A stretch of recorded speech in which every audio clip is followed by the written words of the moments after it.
comments from an AI conference I'm attending here in Santa Clara. It's the IEEE AI conference, and I attended the self-driving car panel. So there were two presentations and then a panel about autonomous driving, self-driving, and I think there's three interesting takeaways from the panel. Number one, planning is still relatively shallowly penetrated with learning. In other words, planning, the three P's of autonomous driving, which is perception, prediction, and planning, are in different ways penetrated by machine learning. So perception is highly automated. In other words, it's all code, it's all software 2.0 learning how to see. Prediction, all software 2.0 more or less. I mean, not all, but a lot of it. And then planning, very little. And the planning is really how you learn how to drive, right? So this is where you actually learn how to drive. And the problem with planning is that you can't do end-to-end learning when it comes to learning how to drive, because the car can't just keep crashing until it figures out how to drive. So this is fundamentally the problem. So I asked the question in several contexts, and I got interesting answers. So I want to talk about this. This is just a prelude, so I'm going to go into more details. The second point I want to make here is that I think the future of AI is really going to have to be going into two ways. One is either it's going to be more and more data, and so on and so forth, and then we need animation as a solution for self-driving cars. And the second direction could be few-shot learning. So that's the other side of the coin, where you say, look, we can't keep just adding more data to the system and learn from there, because that's too complicated. The representation of reality is too complex. So we have to find ways to learn with less data. In other words, few-shot learning. That's how humans work. This is something that Geoff Hinton is working on. So that will be the other way. And I think the third thing I want to make is really that I think AI is at a crossroads where the early successes that led to the revolution that we had starting in 2012 with ImageNet now are getting to the point where we have to figure out ways to do more with less data. More with less, more with less. This is the mess. This is Not in the Wrong podcast. It's June 6, 2023. This is Krim Telko. Since the last update, the fund is up roughly 6%. The market is up, it's actually flat. So for the year, we're up 86.6%. The market's up 11.3%.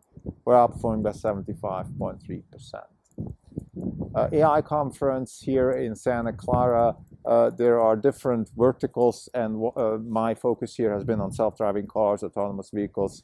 And I'm going to talk about some of the takeaways that I got from this. And let's start with the really most interesting one, which is that we have a situation now with self-driving cars where the three Ps, perception, prediction, and planning, are penetrated in different ways when it comes to machine learning. What do I mean with that?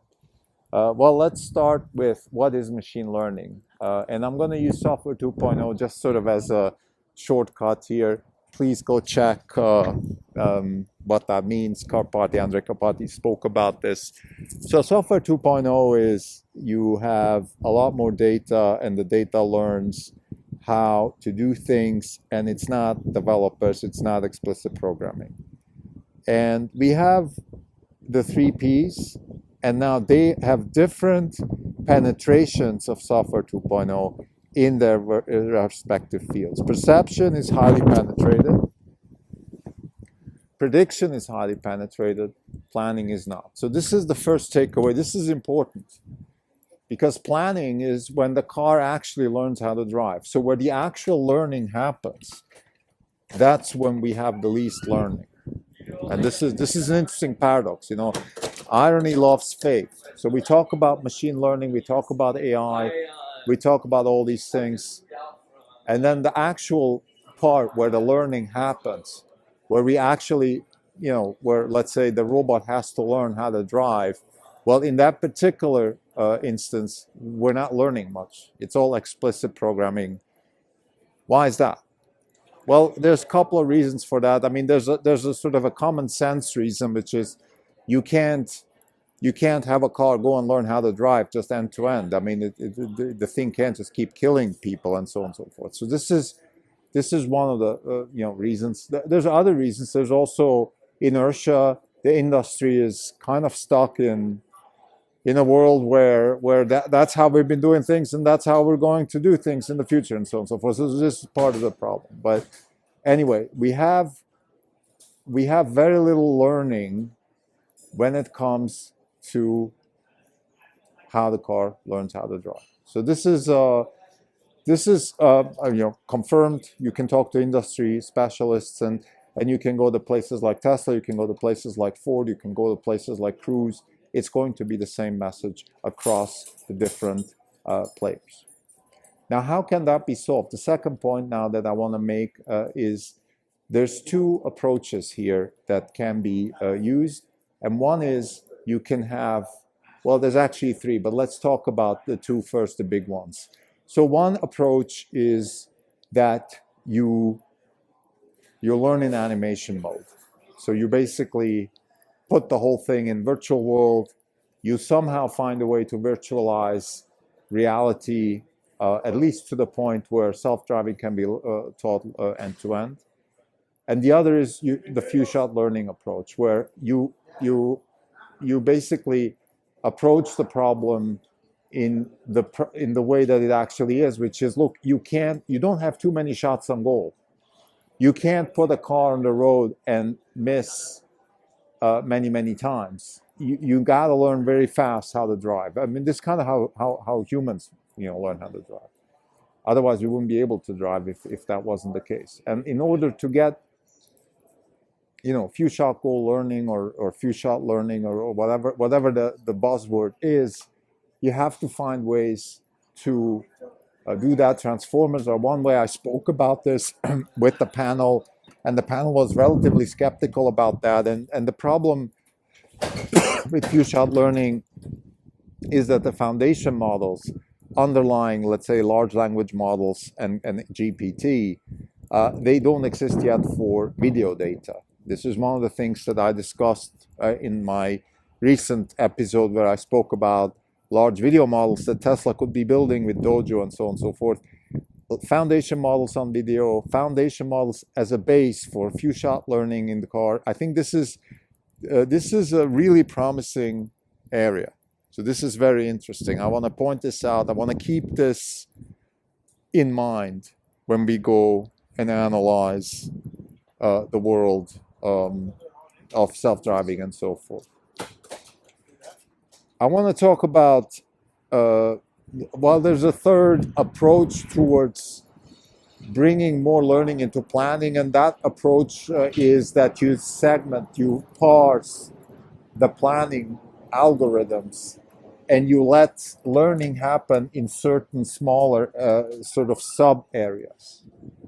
And that's very important from a practitioner's perspective. You can't have the planning is really where the action happens, where the car decides what to do. You can't have machine learning in that area generalized towards the planning process in every possible position, because you might have more accidents then. So what you do is you say, maybe, look, in certain situations, a left turn can be just learned. It doesn't have to be explicitly programmed. So let's just do that particular task, and let's not extrapolate to everything else. And that's kind of the way I understand it. This is something maybe I also have to do a bit more work, but segmentations of the algorithms and understanding of where learning can be applied already today with the kind of limitations that we have is certainly a field. Now, lastly, I want to talk about sort of a little bit of a paradox, a little bit of an irony, which is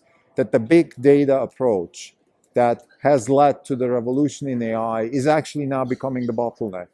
So it's going to be, how can I do more with less data? This is going to be the message going forward, at least in the autonomous driving car domain. I believe it's going to happen across all the other domains, because you're already hearing that. Geoff Hinton talks about it. He wants to build models that can learn with a lot less data. And you also heard people at OpenAI talk about this. So the sort of brute force approach, the efficiency and the performance of models is not scaling with data anymore as it used to. So these are the things that I think the importance about these things is that I think this, to me, this is a positive feedback, because I see the future, and the future is models where inference can be made with less data, learning in the domain of autonomous vehicles. On the planning side, the learning happens. It can happen, it must happen. It's not happening right now, so we can build on that, we can work on that, and we can either develop few-shot learning algorithms, or we can use more animation. Those are the two pathways that I see this field going. So to summarize, my takeaways from the AI conference here in Santa Clara, which is not just about autonomous driving, but that's the panel that I focused on.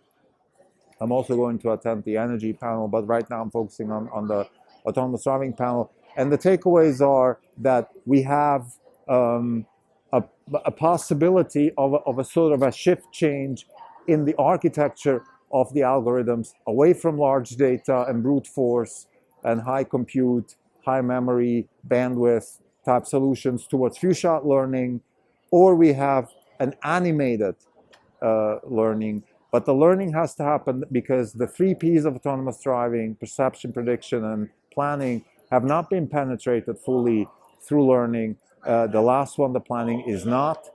And that's where I think sort of the circle closes. That's where we get solutions that can get us to full self-driving. Thank you.